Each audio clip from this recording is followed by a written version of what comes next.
After a closely watched four-day hearing of the Senate Judiciary Committee, Ketanji Brown Jackson was confirmed to the Supreme Court as the first Black woman to sit on the highest U.S. court. Her proud mother, Ellery Brown, joins us live from Florida to talk with us about this historic achievement. We are so proud of her. Good morning, Mrs. Brown. Welcome Morning, to ma'am. Smile Jamaica. Good morning. Thank you for having me. It is our pleasure to have you, and congratulations on this historic moment for your daughter, ma'am. But let me start there, because I was watching the Senate when she was trying to be confirmed, and were I there, I probably would have had a couple words to say to Lindsey Graham, because he didn't give her a chance to answer any question. How did you feel watching your daughter being bombarded? And I use that word deliberately. How did that feel? Well, you know, the same way I think Ketanji felt. She was expecting it. She wasn't surprised. She was prepared. We knew the characteristics of the certain members on the Senate, and we figured this would be what they come at her with. So she was expecting it. And so was I. So the family. So we weren't happy about it, but we weren't taken aback by it either. Yes, it's a name that many will say for years to come, ma'am. What inspired the name Ketanji? Well, Ketanji being our first kid, our first daughter, we knew that we wanted something very special for her in that name.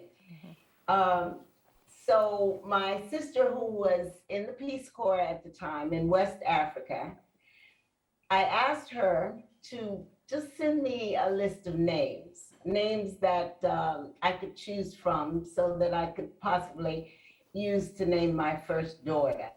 We were so proud of the fact that not only that my sister was serving in the Peace Corps, but also just our heritage. Yes. African heritage. So she did send the list of names.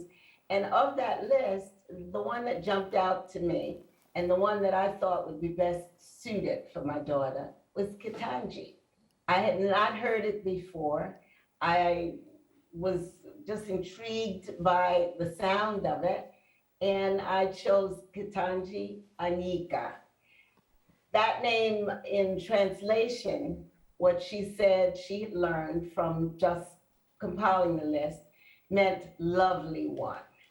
And it loosely translated to that. Yeah. So that to me was special, Yes. and we chose that. Yeah. Mrs. Brown, I suspect most parents want their child to be the president of every country in the world and be the greatest thing in life.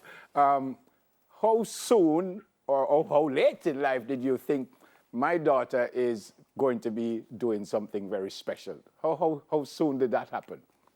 Well, to tell you the truth, it was something that we looked to happen very early in life. Ketanji was reading at age 2, because I thought that just because if she could speak, she could read. And I made it a mission that I was going to just put everything into teaching her to do so. So she was reading at 2. She was very extroverted. She was someone who we could tell would be a leader, just the way in which she interacted with her peers and kids when she was in school. And she was very popular, very well liked. I just knew that there was something in her future that was going to be really special. Yeah. So we just supported that and gave her all of the whatever it took to build her self-confidence to continue to just thrive and get to be all that she could possibly be. Yeah, certainly. For in recent times, the idea of someone like Ketanji rising to the highest court would have been a dream that many thought was impossible. Did you ever imagine that it would be possible and that it could be Ketanji? Well, you know, she never veered from the fact that what she wanted to do was to be in a legal arena. And that was from just taking her cue from her father and his studying and her being around and questioning and their talking and conversations. So she was always exposed to that. So I knew that once she got involved in whatever chosen area of life she wanted, I knew that she could rise to the top. I mean, I'm not being facetious or anything in saying that, but just watching the way that she interacted throughout her school. I mean, everything that she did, everything that Ketanji participated in, she took it very seriously. She put everything into it. I mean, it was just to her to be the best in everything that she did. Yeah. And so I guess I'm not surprised. Yeah. My mom was an educator. Unfortunately, I didn't work out so wonderfully academically. The fact that you are an educator, do you think it had anything to do with the way Ketanji has risen to where she is now? Well, I think maybe. I think it had to have helped because she was always exposed to books and reading and educational things. That was her background. It just, I mean, within our family, everything was about getting to a higher level of learning and being a lifelong learner was something that we just, I mean, just took it for granted. You never stopped learning, and she was always reading and reading and reading because the house was always filled with books, and all that we talked about had to do with activities connected with school and things that she could learn and grow. So I hope that my background or just my being in education helped her to just continue to fulfill her desire to learn. No, I think it did more than that, ma'am. She's an exceptional human being. But from what I've read and what I'm hearing, both yourself and your husband have been instrumental in providing the kind of support and guidance necessary to take her to this vision. How important is that? Jamaican parents are watching. I'm sure parents all over the world are now researching both of you. What would you say to them as parents in terms of what do we need to do to ensure our children are successful and that they meet their purpose?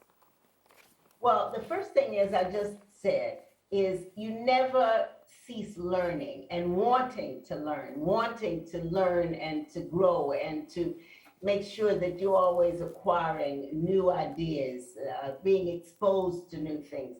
That's what we did. We exposed both of our children to everything. If they had a particular or expressed a particular interest in something, we encouraged them to look into it. And if they really were interested in it, and it was a good thing to move them forward in that particular area, then we supported that. We supported that and we helped with that. We encouraged them more with that. And that's my advice. That's what I even advised when I was principal of the school. The kids knew that moving forward in a good thing of what they wanted to do and having the support behind them, they could move forward and they could be anything. Yep.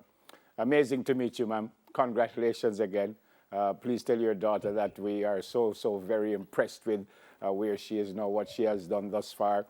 We congratulate you, we congratulate her, and tell her that we love her, and we pray that things will work out for her. We love you too, ma'am. God bless you. Thank you so much for speaking with us this morning.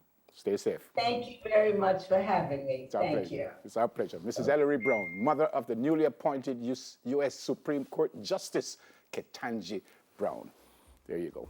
Still ahead on Smile, folks, the impact of gender wage inequality on pensions. But the second edition of News in 5 comes up in 2 minutes. Stay with us, please. Soon come.